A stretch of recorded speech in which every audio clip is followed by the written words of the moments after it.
সুপ্রিয় শিক্ষার্থীরা, আশা করি তোমরা সকলে ভালো আছো। আজকে 4ই নভেম্বর 2020 সাল, লাইভ ক্লাস 24-এ তোমাদেরকে স্বাগত জানাচ্ছি। আমি Syed Golam Kibria, junior instructor, electronics technology, Rangpur polytechnic institute, Rangpur. আমি তোমাদের যে সাবজেক্টটা দেখিয়ে আসছি, সাবজেক্টটা হচ্ছে ইলেকট্রনিক ইঞ্জিনিয়ারিং ফান্ডামেন্টালস, যার সাবজেক্ট কোড হচ্ছে 66822। তোমরা শুনতে পাচ্ছ নিশ্চয়ই?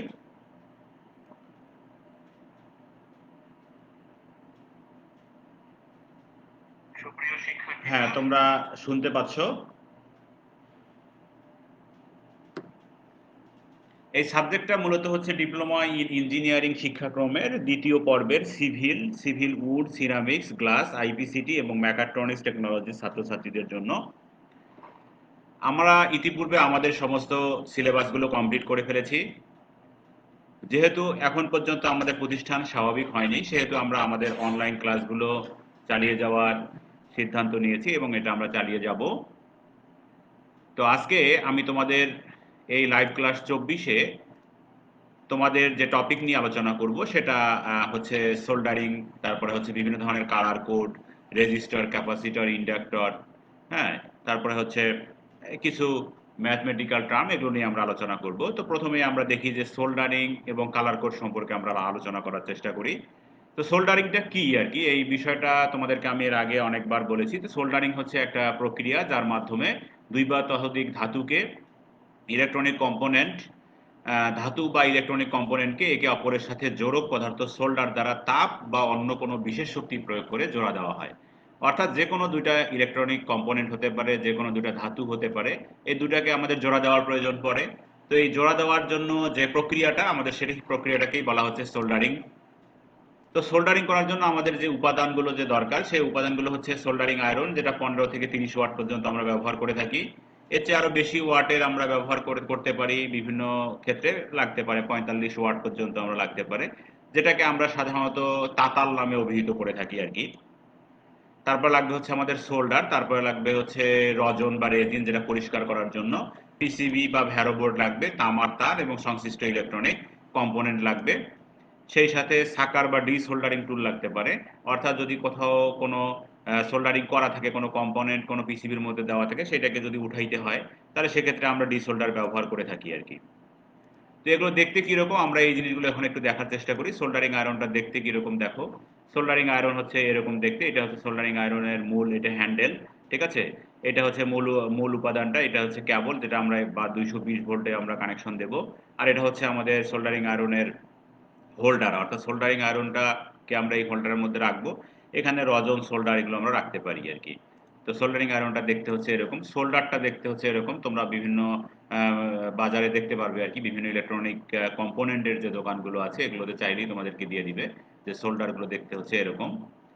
তারপরে হচ্ছে আমরা দেখবো যে রজনটা দেখতে কিরকম, এরকম প্যাকেট আকারেও পাওয়া যায়, তারপরে এরকম হচ্ছে কৌটার মধ্যেও পাওয়া যায়। এটা হচ্ছে লিকুইড, একটু পেস্ট টাইপের, আর এটা হচ্ছে হার্ড। তো এই ধরনের রজন পাওয়া যায়। তারপর পিসিবি তোমরা তো চেনোই, যে কোনো একটা সার্কিট বোর্ড, এটা হচ্ছে পিসিবি। এটা পিসিবির উল্টা পাশটা আর কি, এটাকে বলা হচ্ছে ভ্যারো বোর্ড, ঠিক আছে। এটা হচ্ছে ভ্যারো বোর্ড, আর এটা হচ্ছে পিসিবি, প্রিন্টেড সার্কিট বোর্ড। তারপর হচ্ছে ইলেকট্রনিক কম্পোনেন্ট এখানে দেখানো আছে, দেখো যে কম্পোনেন্ট গুলো আছে, এগুলো হচ্ছে মিটারের দুইটা প্রোব দেখানো আছে, রেজিস্টার দেখানো আছে, ট্রানজিস্টার আইসি, তারপরে হচ্ছে এলইডি দেখানো আছে, এখানে ট্রানজিস্টার দেখানো আছে, হ্যাঁ। এগুলো হচ্ছে ইলেকট্রনিক কম্পোনেন্ট গুলো। তারপরে হচ্ছে আমি যেটা কথা বলতেছিলাম, যে সাকার বা ডি সোল্ডার যদি কোথাও থাকে আর কি, যে এরকম সোল্ডারিং করা আছে, এটাকে আমাদেরকে তুলতে হবে, সেক্ষেত্রে আমরা এই ডি সোল্ডার টুলসটা আমরা ব্যবহার করতে পারি আর কি। তো ডিসোল্ডার টুলসটা হচ্ছে এরকম দেখো, এখানে মূলত এটা বাতাসের সাথে মাধ্যমে কাজ করে আর কি, এয়ার। এটাকে যখন প্রেস করা হবে তখন এটা লক হয়ে যাবে, ভিতরে বাতাসটা থাকবে না। যখন এটা প্রেস করব তখন ওই বাতাসটা সহজ জোরে টান দিলেই সেটা চলে আসবে আর কি। এটা সোল্ডারিং টুল। তো ভালো সোল্ডারিং করার কৌশলটা আর কি কিরকম দেখতে দেখো। হাউ টু সোল্ডার, কিভাবে করা যায়। এটা হচ্ছে আমাদের সোল্ডার আমরা দেবো এখানে।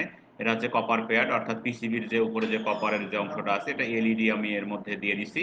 এলইডির দুইটা প্রান্ত আছে, এখানে আমি সোল্ডারিং আয়রন ধরবো, সোল্ডার ধরবো, তাহলে এটা হচ্ছে আমাদের, এটা সোল্ডারিং হয়ে যাবে। তো দেখো, ভালো সোল্ডারিং করার জন্য যে বৈশিষ্ট্যগুলো থাকে, সে সোল্ডার জয়েন্ট মসৃণ ও উজ্জ্বল হতে হবে, সোল্ডার জয়েন্ট পরিষ্কার হতে হবে, সোল্ডার জয়েন্ট নমনীয় হতে হবে, কম্পোনেন্টের প্রান্ত সোল্ডার দিয়ে আবৃত থাকতে হবে, সোল্ডার জয়েন্টের তল অবশ্যই বক্রতল হতে হবে, সোল্ডার জয়েন্টের ভিতরে কোনোভাবেই বাতাস থাকা যাবে না।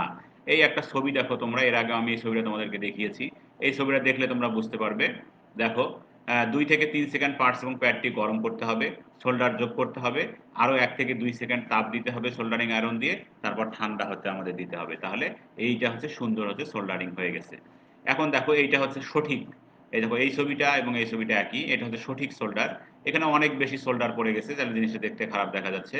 এটা কম সোল্ডার পড়ে গেছে, সোল্ডারটা কম হয়ে গেছে। এটা সঠিকভাবে তাপ দেওয়া হয়নি, এই কারণে ঠান্ডা জয়েন্ট বলা হচ্ছে। এখানে অনেক বেশি তাপ হয়ে গেছে, জন্য পুড়ে গেছে জায়গাটা। আর এটা হচ্ছে পাশের কম্পোনেন্টের সাথে এটা শর্ট সার্কিট হয়ে গেছে। তাহলে এগুলোর কোনোটাই আমাদের কাম্য নয়, আমাদের কাম্য হচ্ছে এইটা। তো আমরা যে কোনোভাবেই হোক চেষ্টা করলে, বারবার প্র্যাকটিস করলে সোল্ডারিংটা আমরা ভালোভাবে করতে পারবো।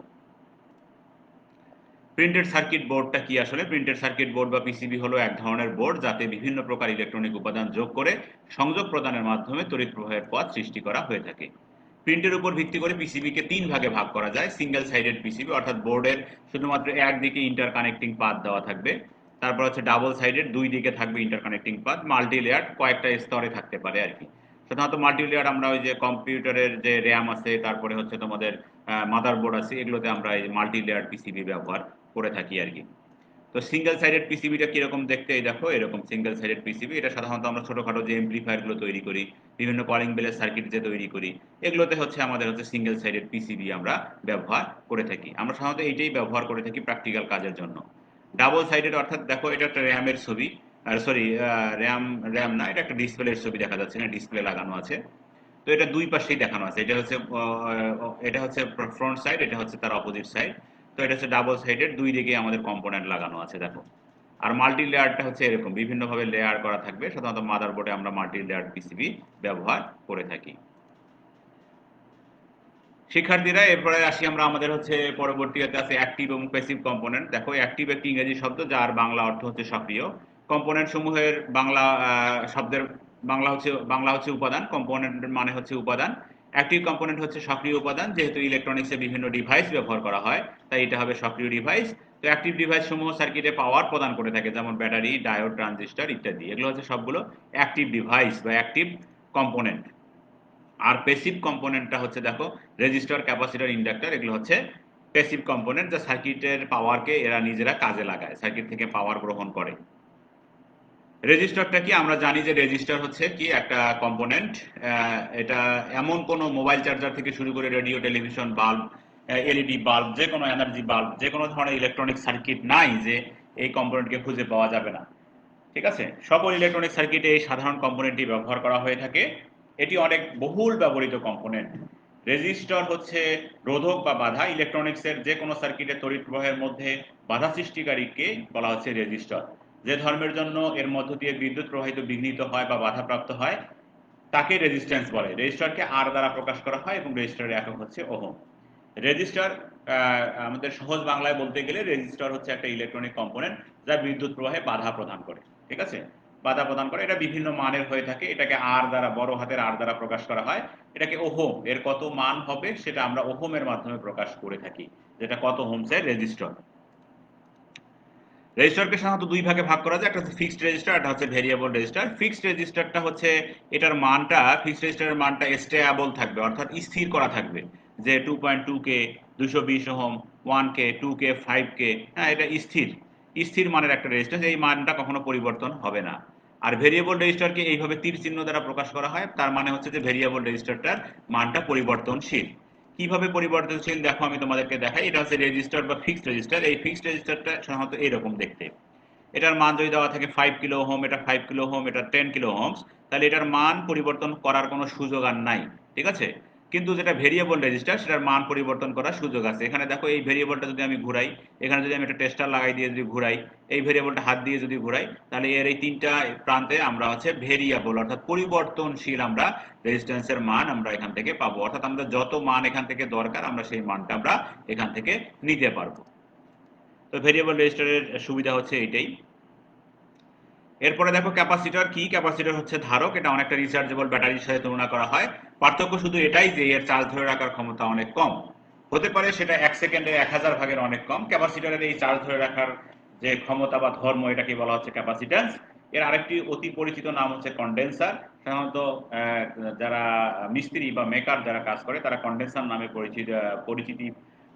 পরিচয় প্রদান করে থাকে ক্যাপাসিটরকে। এটা মূলত দুইটা ইলেকট্রোড বা কন্ডাক্টরের মাঝে ডাইইলেকট্রিক বা ইনসুলেটর দিয়ে আলাদা করে বিশেষ পদ্ধতিতে তৈরি করা হয়ে থাকে। তার মানে ক্যাপাসিটরটা হচ্ছে একটা চার্জ ধারণ করে রাখে ব্যাটারির মতো, কিন্তু ব্যাটারি অনেক দীর্ঘ সময় চার্জ ধারণ করে রাখে, ক্যাপাসিটরটা খুব অল্প সময় চার্জ ধারণ করে রাখে। ক্যাপাসিটরের দুইটা পোলারিটি থাকবে ব্যাটারির মতো, পজিটিভ এবং নেগেটিভ থাকবে।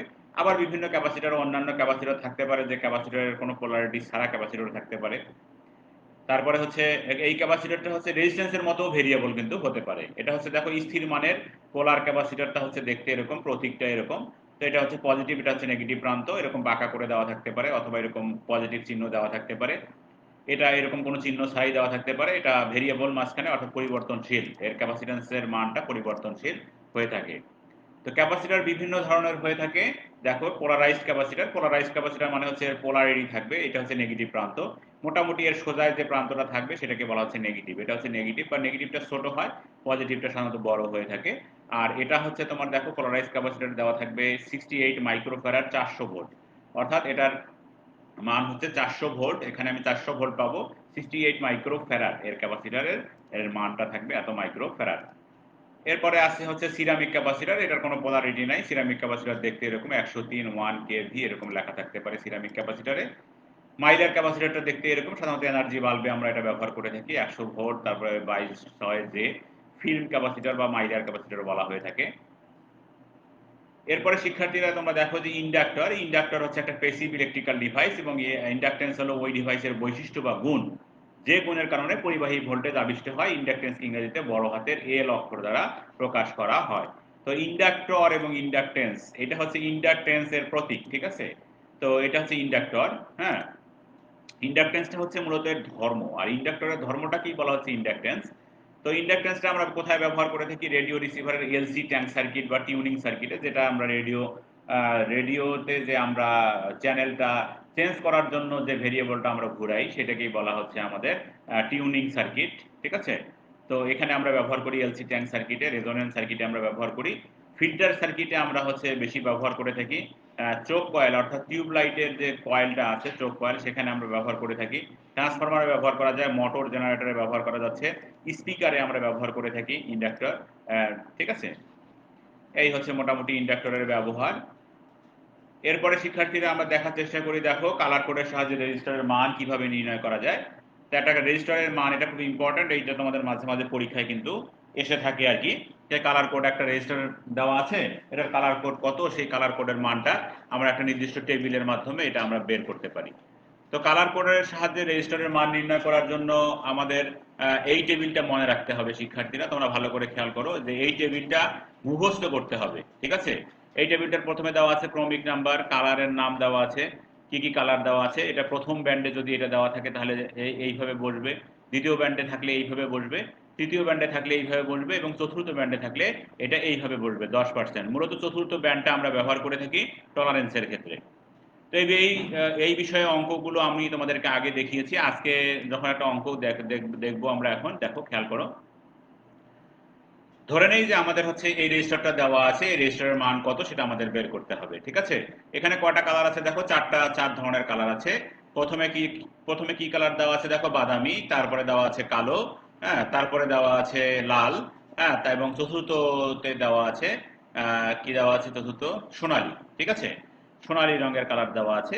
তাহলে বাদামির মান 1, এরপরে আছে কালো, এরপরে দ্বিতীয় মান 0, তারপরে দেওয়া আছে লাল, লালের দ্বিতীয় মান হচ্ছে 100। এখন প্রথম যে নিয়মটা হলো সেটা হচ্ছে যে প্রথম এবং দ্বিতীয় মান পরপর বসে যাবে এবং তৃতীয় মানটাকে আমরা সেটা দিয়ে গুণ দিয়ে বসাবো।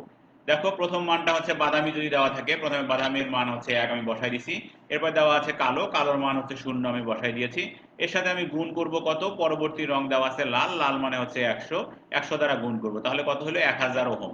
1000 ওহম মানে 1 কিলো ওহম, ঠিক আছে। যেহেতু আমরা জানি যে 1000 ওহমে 1 কিলো ওহম হয়ে থাকে, তাহলে এই রেজিস্ট্যান্সটার মান কত হচ্ছে 1 কিলো ওহম। এখন আমরা আসি চতুর্থ ব্যান্ডে যে কালারটা দেওয়া আছে আমাদের, সেই ব্যান্ডটা দেওয়া আছে সোনালী, তাই না। এখন দেখো সোনালী রঙের জন্য আমাদের টলারেন্স কত আছে সেখান থেকে আমরা বের করে নেব যে 4 নং ব্যান্ডের কালার হচ্ছে সোনালী। সোনালীর চতুর্থ মান হচ্ছে 10%, অর্থাৎ এই রেজিস্ট্যান্সের মান এই 1 কিলো ওহমসের চেয়ে 10% কম হবে অথবা 10% বেশি হবে। এটাই হচ্ছে মূলত টলারেন্স। প্র্যাকটিক্যালি ব্যবহার করতে গেলে আমরা কি পাবো সেটাই। তো শিক্ষার্থীরা, তাহলে তোমরা এই উদাহরণটা থেকে তোমরা নিশ্চয়ই একটা রেজিস্টার যদি তোমাদের হাতে থাকে তোমরা নিশ্চয়ই মান বের করতে পারবে। সবসময় যদি কয়েকদিন প্র্যাকটিস করো তাহলে একটা রেজিস্টার দেখার সাথে সাথেই তুমি এটার মান বের করে বলতে পারবে। ঠিক আছে? তো এরপরে আমরা চলে যাই, দেখি সেমিকন্ডাক্টরটা কি। প্রকৃতিতে সাধারণত তিন ধরনের পদার্থ আমরা দেখতে পাই। ঠিক আছে, বিদ্যমান আছে। একটা হচ্ছে পরিবাহী, যেটাকে বলা হচ্ছে কন্ডাক্টর, তারপর হচ্ছে সেমিকন্ডাক্টর অর্ধপরিবাহী, আর একটা হচ্ছে ইনসুলেটর বা অপরিবাহী বা কুপরিবাহী, যেটাই বলো। তো পরিবাহী মানে কি? পরিবাহী হচ্ছে যে সকল পদার্থের মধ্য দিয়ে অতি সহজে বিদ্যুৎ চলাচল করতে পারে, কারেন্ট প্রবাহিত হতে পারে, সেটাকে আমরা বলতেছি হচ্ছে কন্ডাক্টর। ঠিক আছে? এটার কিছু ব্যাখ্যা আছে, যেমন ধরো এটার হচ্ছে প্রচুর সংখ্যক মুক্ত ইলেকট্রন থাকার কারণে অতি সহজে কারেন্ট প্রবাহিত হতে পারে। এদের ভ্যালেন্স ব্যান্ড এবং কন্ডাকশন ব্যান্ড ওভারল্যাপ অবস্থায় থাকে। পরিবাহী পদার্থে শুধু ইলেকট্রন প্রবাহের মাধ্যমে কারেন্ট প্রবাহিত হয়। আমরা জানি যে ইলেকট্রন প্রবাহিত হলে কারেন্ট প্রবাহিত হবে, না হলে হবে না। পরিবাহী পদার্থের বহিস্থ কক্ষপথে ইলেকট্রন সংখ্যা 4 এর কম, অর্থাৎ লোহা, তামা, অ্যালুমিনিয়াম ইত্যাদি। সবচেয়ে ভালো পরিবাহী যেটা পদার্থ হচ্ছে সেটা হচ্ছে আমাদের সোনা। অপরিবাহী পদার্থ হচ্ছে এটার দিয়ে কোনোভাবেই বিদ্যুৎ প্রবাহিত হতে পারবে না। ঠিক আছে? এই হচ্ছে মোটামুটি হচ্ছে, যেমন রাবার, কাঠ, কাঁচ, মাইকা, গন্ধক, এগুলোর সর্ববহিস্থ কক্ষপথে ইলেকট্রনের সংখ্যা 4 এর চেয়ে বেশি থাকবে। এটাকেই বলা হচ্ছে আমাদের অপরিবাহী। আর একটা আছে হচ্ছে সেমি কন্ডাক্টর, এটাই হচ্ছে আমাদের প্রয়োজন, যে অর্ধ পরিবাহী। এর সর্বশেষ কক্ষপথে থাকবে হচ্ছে 4টা ইলেকট্রন। এর পরিবাহিতা হচ্ছে ইনসুলেটর এবং কন্ডাক্টরের মাঝামাঝি। ঠিক আছে? সাধারণত যেমন উদাহরণ হিসেবে আমরা দেখাইতে পারি silicon, germanium, cadmium, sulphide, gallium arsenide, এগুলো হচ্ছে আমাদের সেমিকন্ডাক্টরের উদাহরণ। পরিবাহী বা কন্ডাক্টরের যে বৈশিষ্ট্যগুলো আছে সেই বৈশিষ্ট্যগুলো আমরা দেখার চেষ্টা করি। পরিবাহীর বৈশিষ্ট্য হচ্ছে উচ্চ পরিবাহিতা অনেক বেশি।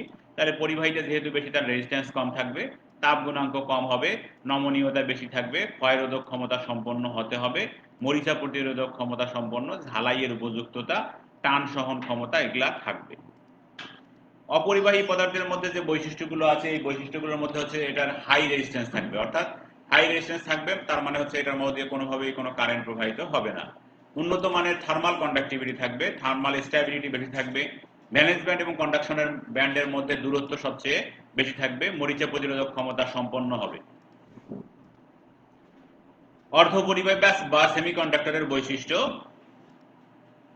পরিবাহিতা কন্ডাক্টর এবং ইনসুলেটরের মাঝামাঝি হবে, রেজিস্টিভিটি কন্ডাক্টর এবং ইনসুলেটরের মাঝামাঝি থাকবে, তাপমাত্রা বাড়লে রেজিস্ট্যান্স কমবে, ভেজাল পদার্থ মিশ্রণে পরিবাহিতা বাড়ানো যাবে, তারপর হচ্ছে পরম শূন্য তাপমাত্রা ইনসুলেটরের মতো আচরণ করবে, ভ্যালেন্স ব্যান্ড এবং কন্ডাকশন ব্যান্ডের মধ্যে দূরত্ব কম থাকবে। আমরা দেখি সিলিকন পরমাণুর পারমাণবিক গঠনটা একটু দেখার চেষ্টা করি। দেখো, এটাতে সিলিকন পরমাণুতে 14টা মোট ইলেকট্রন আছে এবং 14টা প্রোটন আছে। ইলেকট্রন বিন্যাসের নিয়ম অনুযায়ী প্রথম কক্ষপথে 2টা, তার পরবর্তী কক্ষপথে 8টা এবং সর্বশেষ কক্ষপথে অবশিষ্ট 4টা ইলেকট্রন থাকবে। যেহেতু সিলিকনের সবচেয়ে বাইরের কক্ষপথে 4টি ইলেকট্রন আছে সেহেতু এর ভ্যালেন্স ইলেকট্রনের সংখ্যা 4 আর এর যোজনীয় হবে 4। দেখো, খেয়াল করো, সিলিকনের প্রথম কক্ষপথে আছে 2টা, তার পরবর্তী কক্ষপথে আছে হচ্ছে আমাদের 8টা এবং সর্বশেষ কক্ষপথে আছে 4টা। এটা হচ্ছে জার্মেনিয়ামেরও সর্বশেষ কক্ষপথে 4টা ইলেকট্রন আছে। এখন ভ্যালেন্স ব্যান্ড এবং কন্ডাকশন ব্যান্ডের অবস্থান আমি দেখাবো তোমাদেরকে ইনসুলেটর, সেমিকন্ডাক্টর এবং কন্ডাক্টরের মাধ্যমে। ইনসুলেটরের ক্ষেত্রে দেখো, কন্ডাকশন ব্যান্ড এবং ভ্যালেন্স ব্যান্ডের মধ্যবর্তী যে গ্যাপটা আছে এই গ্যাপটা অনেক বেশি। তারপরে কন্ডাকশন ব্যান্ড এবং ভ্যালেন্স ব্যান্ড সেমিকন্ডাক্টরের ক্ষেত্রে এর ব্যান্ড গ্যাপটা অনেক কম। কিন্তু কন্ডাক্টরের ক্ষেত্রে দেখো, কন্ডাকশন ব্যান্ড এবং ভ্যালেন্স ব্যান্ডটা আরেকটা ওভারল্যাপিং অবস্থায় আছে। সেমিকন্ডাক্টরকে প্রধানত আমরা দুই ভাগে ভাগ করতে পারি, একটা হচ্ছে ইন্ট্রিনসিক সেমিকন্ডাক্টর আর একটা হচ্ছে এক্সট্রিনসিক সেমিকন্ডাক্টর। ইন্ট্রিনসিক সেমিকন্ডাক্টর হচ্ছে খাঁটি সেমিকন্ডাক্টর, এতে কোনো ভেজাল মিশ্রিত থাকে না। ভ্যালেন্স এবং কন্ডাকশন ব্যান্ডের এনার্জি গ্যাপ মাত্র 1 ইলেকট্রন ভোল্ট হয়ে থাকে। পরম শূন্য তাপমাত্রায় অপরিবাহীর মতো আচরণ করবে এবং তাপমাত্রা বাড়ার সাথে সাথে এর পরিবাহিতা বাড়তে থাকবে। এর উদাহরণ হচ্ছে কার্বন, সিলিকন, জার্মেনিয়াম ইত্যাদি। এগুলো হচ্ছে ইন্ট্রিনসিক সেমিকন্ডাক্টর। এখন আমরা দেখব এক্সট্রিনসিক সেমিকন্ডাক্টরের যে বৈশিষ্ট্যগুলো আছে। খাঁটি সেমিকন্ডাক্টরের সাথে ভেজাল হিসাবে আমরা 3 যুজি এবং 5 যুজি মৌল মিশ্রিত করতে পারি। ঠিক আছে? দুই ধরনের মৌল আমরা মিশ্রিত করতে পারি। 3 যুজি মৌল যদি আমরা ব্যবহার করে থাকি, ইন্ডিয়াম, গ্যালিয়াম এবং অ্যালুমিনিয়াম, ভেজাল হিসেবে মিশ্রণ করলে আমরা পি টাইপ সেমিকন্ডাক্টর তৈরি করতে পারবো। আর যদি আমরা 5 মৌল ভেজাল হিসেবে ব্যবহার করি আর্সেনিক, অ্যান্টিমনি এবং ফসফরাস, তাহলে সেটা হবে কি এন টাইপ সেমিকন্ডাক্টর আমরা সেটা দিয়ে তৈরি করতে পারবো। পি টাইপ সেমিকন্ডাক্টরের গঠন প্রক্রিয়া তোমাদেরকে দেখাই। দেখো পাশের এখানে একটা ছবি দেখানো আছে, এখানে দেওয়া আছে জার্মেনিয়াম, হোল এবং গেলিয়াম হচ্ছে ভেজাল পরমাণু। পি টাইপ সেমিকন্ডাক্টরের গঠন। পাশের ছবিতে বিশুদ্ধ সেমিকন্ডাক্টর হিসেবে জার্মেনিয়াম এবং ভেজাল দ্রব্য হিসেবে গেলিয়াম ব্যবহার করা হয়েছে। এখানে দেখো এখানে এখানে হচ্ছে গেলিয়ামটাকে কিন্তু আমরা ভেজাল দ্রব্য হিসেবে ব্যবহার করেছি। জার্মেনিয়ামের যোজনী 4 এবং জার্মেনিয়ার পরমাণু সর্ববহিষ্ঠ কক্ষপথে 4টা ইলেকট্রন আছে। আবার গেলিয়াম পরমাণুর যেহেতু সর্ববহিষ্ঠ কক্ষপথে 3টি ইলেকট্রন আছে, সেহেতু দেখো কি করবে, দেখো গেলিয়াম পরমাণুর সর্ববহিষ্ঠ কক্ষপথে 3টি ইলেকট্রন 3টি জার্মেনিয়াম পরমাণুর সর্ববহিষ্ঠ কক্ষপথের 3টা ইলেকট্রনের সাথে বন্ধন তৈরি করবে। কিন্তু জার্মেনিয়ামের কি থাকবে, একটা ইলেকট্রনের সাথে বন্ধন করার জন্য ফাঁকা থেকে যাবে। তো এই ফাঁকা জায়গাটার নামই হচ্ছে আমাদের হোল। নেগেটিভ চার্জের ঘাটতির কারণে হোলের সৃষ্টি হয় বলে হোল পজিটিভ চার্জ বিশিষ্ট হয়ে থাকে। পি টাইপ সেমিকন্ডাক্টরের ক্ষেত্রে এই হোল পরমাণু থেকে পরমাণুতে স্থানান্তরিত হয়ে বিদ্যুৎ পরিবহনে অংশগ্রহণ করে। আর এভাবেই হচ্ছে পি টাইপ সেমিকন্ডাক্টর পদার্থ আমাদের পি টাইপ সেমিকন্ডাক্টর গঠন করা হয়ে থাকে। এরপরে আমরা দেখব মেজরিটি এবং মাইনরিটি চার্জ ক্যারিয়ার সম্পর্কে। দেখো খাঁটি সেমিকন্ডাক্টরে ডোপিং করে ভেজাল সেমিকন্ডাক্টর তৈরি করা হয়ে থাকে। এদের মধ্যে ফ্রি ইলেকট্রন এবং হোলের মাঝে যেটির পরিমাণ বেশি থাকবে সেটিকে বলা হবে majority charge carrier. N type সেমিকন্ডাক্টরের ক্ষেত্রে মেজরিটি চার্জ ক্যারিয়ার হবে ফ্রি ইলেকট্রন বা নেগেটিভ চার্জ, এবং পি টাইপ সেমিকন্ডাক্টরের ক্ষেত্রে মেজরিটি চার্জ হবে হোল বা পজিটিভ চার্জ। মাইনরিটি যেটার পরিমাণ আমাদের কম থাকবে, পি টাইপের ক্ষেত্রে হচ্ছে আমাদের এন এর পরিমাণ কম থাকবে, সেজন্য এনটা হবে মাইনরিটি চার্জ ক্যারিয়ার। দেখো এখানে চিত্রের মাধ্যমে আমি তোমাদেরকে দেখানোর চেষ্টা করেছি মেজরিটি এবং মাইনরিটি চার্জ ক্যারিয়ার কি অবস্থা। এখানে পি টাইপে দেখো হচ্ছে আমাদের নেগেটিভ ব্যারিয়ার, নেগেটিভটা হচ্ছে এখানে আমার মাইনরিটি চার্জ ক্যারিয়ার, আর পজিটিভটা হচ্ছে মেজরিটি চার্জ ক্যারিয়ার। এখানে নেগেটিভটা হচ্ছে এন টাইপের ক্ষেত্রে নেগেটিভ হচ্ছে মেজরিটি চার্জ ক্যারিয়ার, পজিটিভটা হচ্ছে মাইনরিটি চার্জ ক্যারিয়ার। এখানে পজিটিভ এবং নেগেটিভ যে মাইনরিটি চার্জ ক্যারিয়ারের মধ্যে আকর্ষণ হওয়ার কারণে এখানে একটা লেয়ার সৃষ্টি হবে। এই লেয়ারটাকেই বলা হচ্ছে পটেনশিয়াল ব্যারিয়ার। ঠিক আছে, এইটাকে ভাঙার জন্য আমাদের একটা ভোল্টেজের দরকার হয়। জার্মেনিয়ামের জন্য, সিলিকনের জন্য 0.7 এবং জার্মেনিয়ামের জন্য 0.3 ইলেকট্রন ভোল্ট আমাদের এই ব্যারিয়ারটাকে ভাঙার জন্য আমরা ব্যবহার করে থাকি। তো শিক্ষার্থীরা, তো এই ছিল আজকে আমাদের আলোচ্য বিষয়। আমরা পরবর্তী ক্লাসে লাইভ ক্লাস 25 এর পরবর্তী চ্যাপ্টার আছে আমাদের চ্যাপ্টার 3 এবং 4 ডায়োড এবং ডিসি পাওয়ার সাপ্লাই সম্পর্কে আলোচনা করব। তো আশা করি তোমরা বুঝতে পেরেছো, এবং এই প্রেজেন্টেশনটি তোমরা বারবার দেখতে ভিজিট করতে পারো দক্ষতা বাতায়ন অথবা www.skills.gov.bd এই ওয়েবসাইটটাকে তোমরা বারবার ভিজিট করতে পারো। এখান থেকে তোমরা ডাউনলোড করে নিয়ে বারবার দেখতে পারবে। তোমাদের আশা করি এই ক্লাসটা তোমাদের কাজে লাগবে, এবং যতটুকু কাজে লাগে, সামান্যতম কাজে যদি লাগে তাতেই তোমরা অনেক উপকৃত হবে। তো আশা করি পরবর্তী ক্লাসে তোমাদের সাথে দেখা হবে ইনশাল্লাহ। তো সে পর্যন্ত সকলে ভালো থাকো, সুস্থ থাকো। তো সে পর্যন্ত আল্লাহ হাফেজ।